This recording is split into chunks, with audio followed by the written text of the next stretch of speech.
সেই barrack square ময়দান একসময় কিন্তু নবাবের কাছ থেকে ইস্ট ইন্ডিয়া কোম্পানি লিজ নিয়ে সেনানিবাস আর মহড়ার জন্য কিন্তু লিজ নেওয়া হয়েছিল।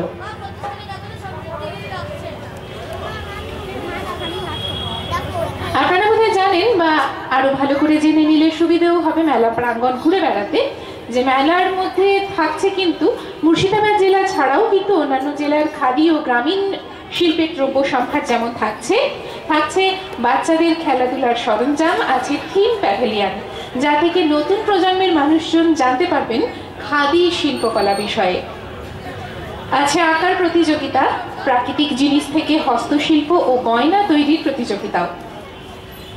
আর এখানে আরো একটি ব্যাপার যেখানে আমরা ভীষণ থ্যাঙ্কফুল, খাদি ও গ্রামীণ শিল্প পর্ষদ ছাড়াও অন্যান্য নানান অফিস এবং দপ্তর যেমন হস্ততাঁত দপ্তর, জেলা পরিষদের ডিআরডি সেল, জেলা শিল্প কেন্দ্র, মৎস্য দপ্তরের বেনফিশ উদ্যান পালন ও খাদ্য প্রক্রিয়াকরণ দপ্তর, স্বাস্থ্য ও পরিবার কল্যাণ দপ্তর, জেলা যুব কল্যাণ দপ্তর ও পুলিশ প্রশাসন সক্রিয়ভাবে কিন্তু অংশগ্রহণ করছেন আমাদের এই মেলায়, মুর্শিদাবাদ জেলা খাদি মেলা 2024-25।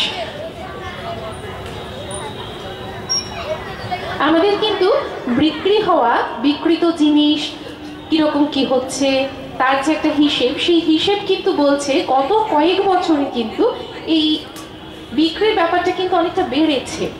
আগের থেকে মানুষজন অনেক বেশি মেলায় আসছেন, আর শুধুমাত্র আসছেন না, তারা সঙ্গে নিয়ে বাড়ি ফিরছেন। কোথাও যেন আমরা বুঝতে পারছি যে যন্ত্রের সাহায্য নিতে নিতে আমরা কোথাও যেন যান্ত্রিক হয়ে গিয়ে সেই আমাদের যে ঐতিহ্য তাকে ফেলে দিচ্ছি দূরে। এখন সেই ঐতিহ্যকে নতুনভাবে ফিরে পাওয়া, আর তাই মুর্শিদাবাদ জেলা খাদি মেলাতে আমরা এখন অনুষ্ঠানের জন্য তৈরি হচ্ছেন। আনন্দ লহরী পরিবেশন করবেন কায়া বিশ্বাস এবং তার গ্রুপ, আর তারপরে রয়েছে নৃত্যানুষ্ঠান। সঙ্গে থাকবেন কিন্তু এভাবেই।